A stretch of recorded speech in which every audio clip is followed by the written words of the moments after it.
Okay, let's start this end. Tell us who you are and what your involvement is in the film. Have a mic. I'm Jessica Elsie and I play Beatnik in the film. Hello, I'm Nicola Wright and I play Lady. What did you say? Our important. That's it. Yeah, that's fine. Marvellous. Yeah. I'm Calvin Stewart and I play the streamer for 5 seconds. Sure. Hello everyone, I'm Joe. Oh Jesus, I'm Joe Tremain and I played the director. Didn't play the director? Oh my goodness, I directed the movie. Next. Hello, I'm Paul McGhie. I was a producer on this movie and had a very small role that I was tortured into doing. That's not true. Go on, Pickles. My name is Wayne Norman and I'm the plumber. Drug boot, yeah, plumber. Okay, so Joe, I'm probably going to have to fall on you. What was the roots of this? So, through certain situations, I was inspired to make a short film that had to be at least 20 minutes long. I immediately thought of Nicola Wright to be in it because who wouldn't want Nicola Wright in their movie? I love her, she's amazing, and I thought, what character would I want Nicola Wright to play? I'd want her to play a drug dealer. And it just, so everything spiraled from there, the inspiration. Well, the concept is like a local legend, like someone everyone talks about down the pub, and they all have a ridiculous story about this one person. Some of those stories may be true, some of those stories may be absolute bollocks, waffle, maybe absolute waffle. And the idea was a 30-minute proof of concept pilot almost, that was a bit free-flowing, not particularly structured, just about really good actors telling really fun stories about a unifying force. That got cut down to 20 minutes, and then I could have cut it down to 15 minutes, so I know that the structure was a bit all over the place, but it's kind of the point. Yeah. It's very office-y, isn't it? Yeah, pretty much, yeah, mockumentary. Yeah.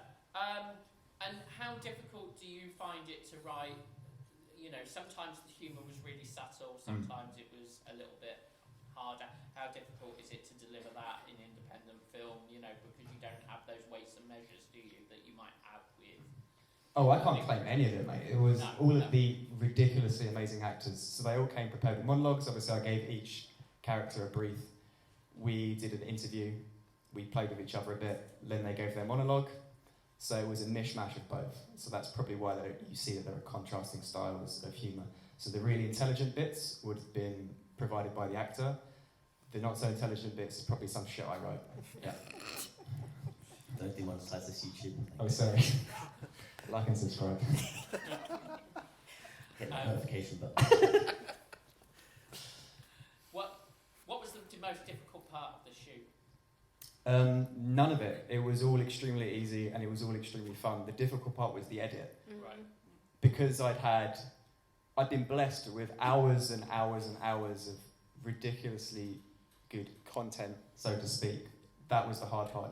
Even nailing that down to 30 minutes was really, really hard. Like, Jess, she gave me like 4 or 5 beautiful monologues. I had to cut down, like, you saw it, what was that, like 3 minutes that she's in the movie. Same with Calvin, we talked for about an hour. Same with Nikki, she came through all this stuff, etc., etc. So that was the hard part. No, the shooting, extremely fun, extremely easy. I hope we all had a good time. I'd like to think we all had a good time. I think we had a good time, didn't we? Yeah! Thanks, mate. I'm So going you'll find later. to go straight to questions. Do we have any... What made you choose such kind of an aggressive name for the film? I just thought it was pretty funny, honestly. I mean, you look at Nicola Wright, and that is somebody I think I don't want to fuck with them. Like that, look at that lovely cherubic face. I just thought it'd be quite fun. I just thought I'd like the idea of playing with censoring a word in the titles. Obviously, draw attention, it gives more power to the word. I was going to ask how you all got into your characters. Who's... Should we go left to right? Pickles. I just bluffed it really. Nick is an old mate, we go back 40 odd years, we worked together when we were younger, and Joe, I've worked with Joe, I've done a couple of films with Joe before and he asked me to be involved, so I was just really happy to do that. And he gave me a brief line, as he said, about the characters, and we just played. It was just a laugh working with your pals, and we had a laugh that day. We just improvised and made up names of loads of unknown drugs, made up our own drugs and things, and there's loads of stuff, as Joe said, he must have hours of footage that we did. It was just fun and I loved doing it, and it was, Yeah, so my homework was also to come up with as many fake drug names as possible. And I was quite proud of my list, which was about 100 odd names. Then it got to actually filming it. I think I got about 10 seconds in, and then Joe just started laughing continuously because he's such a pro. Sorry. No, it's fine. And that threw me off entirely. So it took longer than usual. Yeah, but you were great because I think you turned around then and let me do it to your back. Yeah, I just went hid in the back of the garden. So everyone else was extremely professional, and I had to pull my bullshit. Oh, I was terrible. Though. You were great, mate. I was less professional than you, I think, in that moment. So it's great we got so much out of it. To be honest. As some of you may have realised watching the film, I've never acted before, so yeah. But yeah, Joe's a mate. He's come over one day and was like, "Oh, do you want to be in this thing?" I was like, "Okay, I'll give it a go." So, yeah. Sorry. Hi there. Yes, I've worked, as said, with Wayne for many years, and Paul, Joe and I had also worked together. So there's a shorthand between us, and he came up with this concept, and it was just obviously so against type for my casting that it was like, well, of course I'm going to do it. And he'd written a little brief outline of each of the character, and there was a bit, but we did, as clearly you've realised, improved most of it on the day at the time. And I think because we're all such good, or there's such a camaraderie around, you felt very free just to try anything, say anything. Some of it works, some of it doesn't, which is why obviously Joe had probably quite a hard time editing.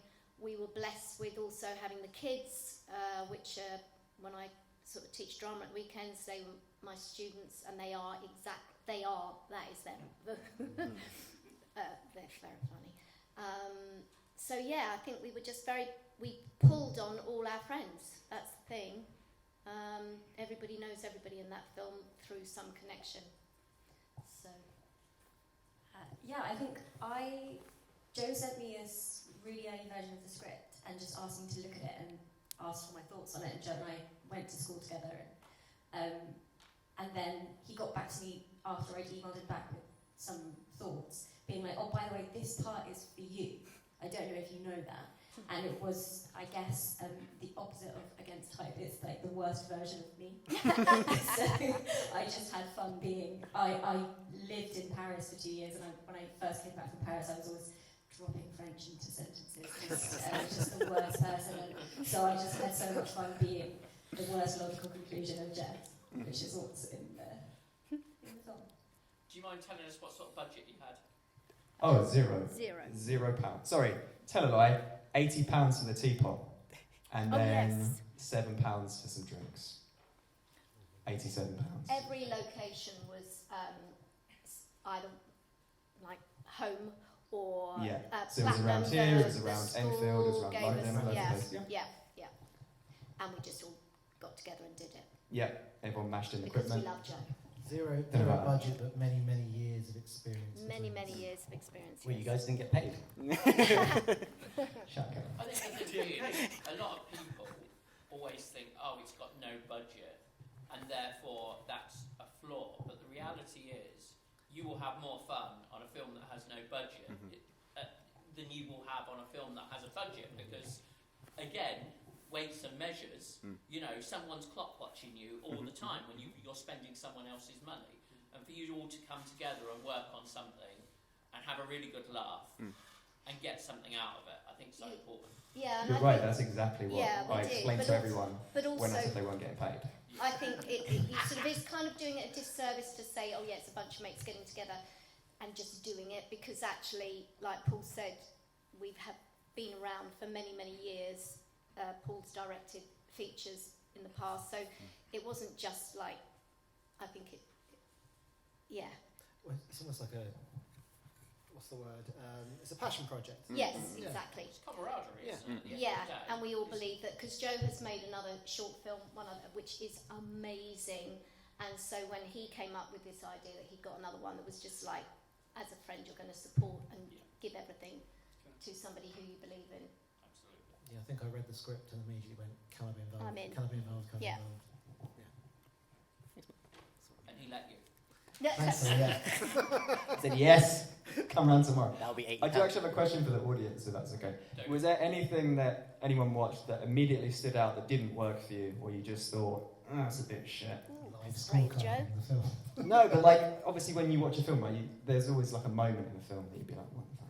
Was there anything that stood out to anybody that you thought was a bit naff, or you didn't understand? Nobody's Well, going Come to answer that. on, come on. You've Yeah, there we go, she's like... I wouldn't say naff, that's totally the wrong word. I thought the whole film was excellent. I thought it was really, really funny, well cast and exceptionally directed as well. I quite like, though, the mystique of not seeing the lady being violent. So that's just one thing I would just maybe consider. So you would have cut it off, like, when? Like, just as the guy comes in, or just the illusion that she's going to fuck someone? Yeah, I Sorry, just fudge someone up. Okay. Maybe she can just say to the camera, guys, maybe it's time for you to stop rolling. Interesting. Well, can I add to that there's a brilliant moment, it's great on the big screen, with Nikki, where she says she's firm but fair, and you are cold-blooded killer in your pupils. It's like watching a nature documentary. Thank you. Well, listen, we need to wrap this one up. Big round of applause.